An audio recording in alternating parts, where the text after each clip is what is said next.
57% of the teens surveyed say they have texted while driving. 76% say they believe regular texters and drivers will eventually be killed in a car crash. 93% say they believe regular texters and drivers will eventually have some kind of a crash. So clearly there is a disconnect. Part of the reason why All Parts Auto Salvage says getting the title is so important regardless of the law is because of the numbers. About 50% of the vehicles on this lot are 10 years old or older. Oftentimes, speed can be the biggest factor when it comes to eye injuries. So we decided to use our radar gun and put this thing to the test. Our balloons topped out. Oh my gosh, that was 94. If anyone comes into the ER for any reason, even something as unrelated as an earache, the first thing that the nurse will ask that person is, do you feel safe at home? If the answer is no, then the line of questioning continues. It's so easy. First, you set up a fundraising page. Then you select a fundraising goal and a fundraising end date. And finally, and most importantly, you share your page. And others will too. Here is the pretty crazy part. Lofton is only going about 25 miles an hour. See? So imagine how much more difficult this is at higher speeds on the curvy county roads. Let me put this in perspective for you. A truck traveling 60 miles an hour will take 5, 10, 15, 35, 40, 50, 55. Hey, way down here. Not one, but the length of 2 football fields to gradually come to a complete stop. Joe, we left the station at about 12:30 this afternoon, and we decided we would head east since we know that the storm is kind of heading north-northeast. So we got on 60 East. We made several stops along the way, and mostly what we saw is a lot like what you're seeing here right now in Kabul. We just crossed the Texas County line from Wright County, and that's where the storm kind of got the heaviest. We've seen a lot of heavy rain. We've seen a lot of slick roads out there. Traffic has been moving very slowly. In fact, we saw a lot of fender benders as we were leaving the city of Springfield. No accidents or crashes along our way as we continue to head east, but still traffic is moving very slowly as the roads are very slick. So we advise you, if you are traveling out there, definitely you want to take your time. A lot of thunder, a lot of lightning, nothing severe where we've been to this point. But let me show you what kind of technology we've been working with. We're in the Storm Chaser vehicle. This is the KSPR Storm Chaser. And inside here, I'm only going to open the door for a second because of the rain, but we've got it set up so we have our laptop and we're able to check radar. We can connect to the internet as we're driving down the highway. And of course, we're keeping in very close contact with Chief Meteorologist Kevin Leidy. He's giving us updates as we continue our trek east towards Howell County and the West Plains area. And if we encounter any damage or we hear of anywhere to go, we'll definitely head that direction and we'll keep you posted. Lee, it's a very quiet, dark, and somber scene here on Trace Hollow Road, backing right up to Table Rock Lake, much like the news that an elderly man and woman were killed here tonight. They were a couple, a married couple. They were inside their home when it happened. The family showed up just as we did. We came just a few minutes before they did, and brand new Stone County Sheriff Doug Rader had to deliver that news. Obviously, he was very uncomfortable sharing the details of that conversation with us, a very difficult thing for him to talk about. I'm not standing in front of the home where it happened because Stone County Sheriff's deputies actually have the area blocked off. I'm at the top of the road.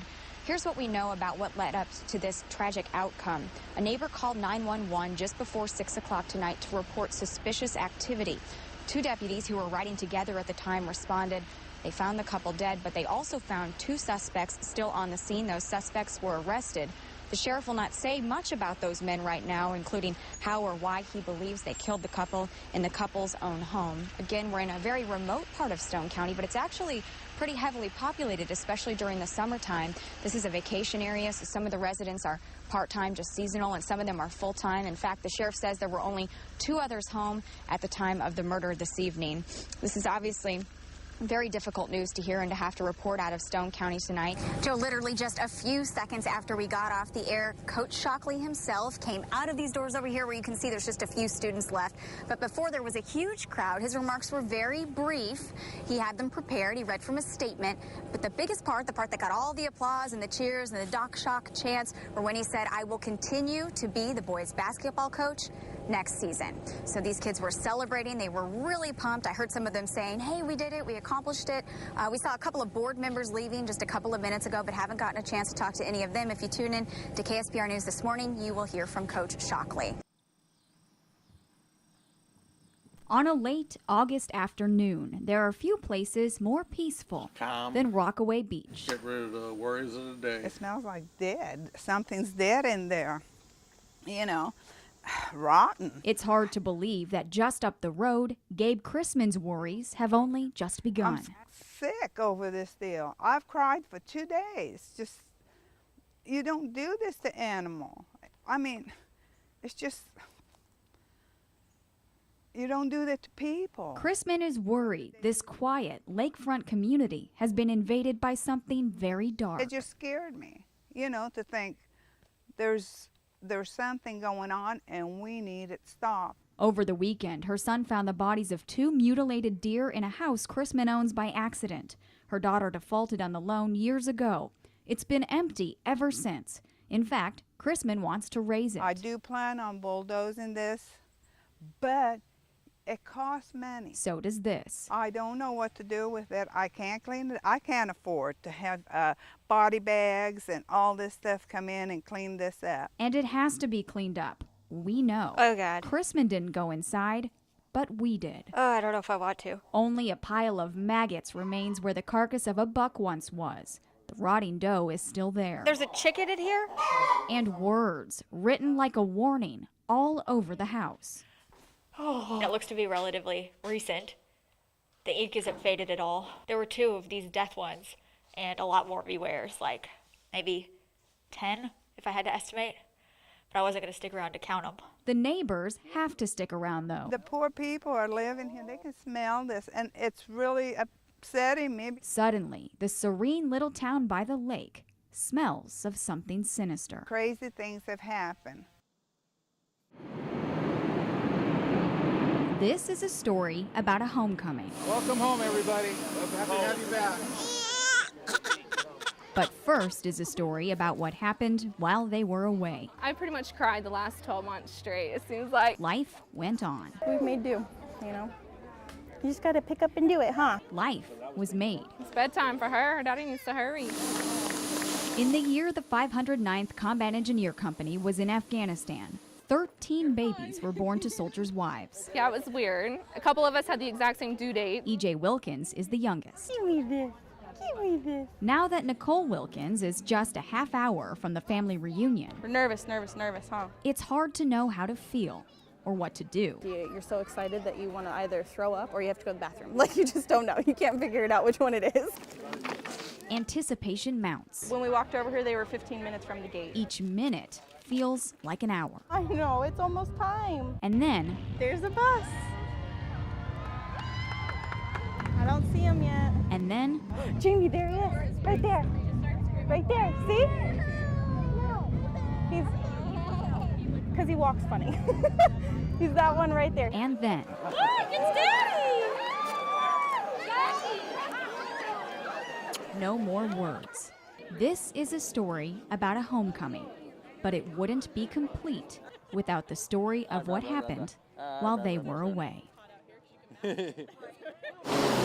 Life moves fast, so fast. Sometimes we forget to think about what happens when it's over. No, not up there, down here. Suddenly, the world that seems to hold an infinite number of people in life can accommodate only a limited number in death. It's just something most people just don't think about. Jay Wasson isn't most people. He's been thinking about death for the last 30 years of his life.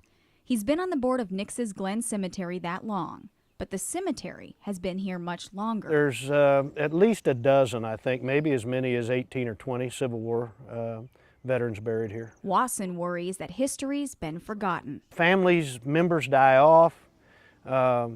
Others do replace them sometimes, but sometimes they don't. In my own family, a lot of my cousins don't live here anymore. They live elsewhere. The cemetery, like so many in rural Christian County, relies almost solely on donations, and with expenses going up. We're kind of in the hole every year. And there aren't enough holes. These little cemeteries are filling up. Part of the problem is Christian County is the fastest growing county in the state of Missouri. It grew by more than 66% in the 1990s and by more than 42% in the first decade of the new millennium. But cemeteries are not keeping up with the population. So when all these new residents die, where are they supposed to go? We bought an extra acre. But others have found alternatives. The baby boomers have broken tradition. Lynette Hall's Springfield-based urn business is booming as well. The cremation rate nationwide is 35% and growing. When I first started this business, there were only 4 or 5 retailers because all of our business is online. So now there are hundreds, just in the last 5 years. 5 years, gone in a flash. And when the rest of Jay Wasson's years are gone with them, he knows where he'll go. I've got my plots over here in my family line. Do you? It's definitely a problem.